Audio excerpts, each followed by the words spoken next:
லட்சிய ஜனநாயக கட்சியின் பார்வை என்னென்னா, நாங்கள் எங்களோட ஆட்சி மூலமாக சரியான ஆட்சி கொடுத்தது மூலமாக அடுத்த வரும் காலங்களில் 5 வருடத்துக்கு அப்புறம் மத்திய அரசு சார்பு நிலை இல்லாமல் மாநில அரசு தன்னாட்சியாக வளர வேண்டும் அப்படின்றது தான் எங்களோட பார்வை.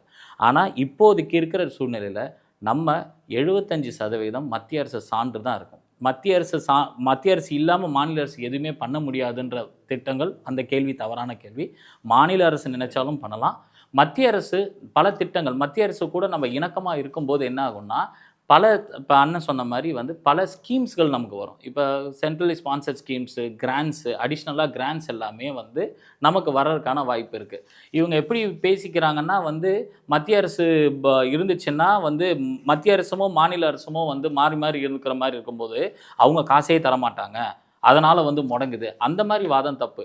ஏன்னா எப்பவுமே யூனியன் டெரிட்டரின்றது ஒரு சின்ன மாநிலம். நமக்கான ஒரு மக்கள் தொகை, நமக்கான ஒரு ரெவென்யூ எல்லாமே பார்த்திங்கன்னா ஒரு குறுகிய வட்டத்துக்குள். ஆனால் ஒரு மாநிலத்துக்கு என்னென்ன பொறுப்பு இருக்கோ அந்த பொறுப்பு இதே யூனியன் டெரிட்டரியில் இருக்குது. அப்படி இருக்கும் பட்சத்தில் நம்மளோட பார்வை எப்படி இருக்கணும்னா, மத்திய அரசு சார்ந்து என்னென்ன திட்டங்கள் இருக்கோ நம்ம இணக்கமாக போகணும்.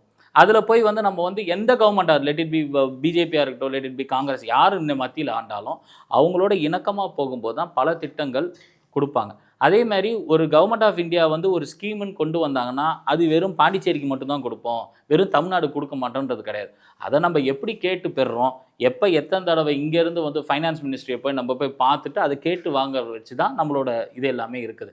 ஸோ நம்மளோட பார்வை எப்படி இருக்கணும்னா, இப்போ தோழர்கள்லாம் எல்லாருமே மாநில அந்தஸ்து பற்றி பேசுவாங்க. மாநில அந்தஸ்து கேட்கறதுக்கு முன்னாடி தற்சார்பாக நம்மளை நாமளே வளர்த்துக்கணும். நம்ம சொல்கிற அந்த ரெவன்யூ டெஃபிசிட்டோ, நம்மளோட ரெவன்யூ டெஃபிசிட் இல்லாமல் நம்ம வருமானம் மூலமாக நம்மளோட பென்ஷன், நம்மளோட சேலரி, நம்மளோட இது எல்லாமே நம்மளே பண்ணுற மாதிரி ஒரு நிலையை உருவாக்குனதுக்கு அப்புறமேட்டு தான் நம்ம மாநில அந்தஸ்துக்கு போகணுன்றது எங்களோட பார்வை.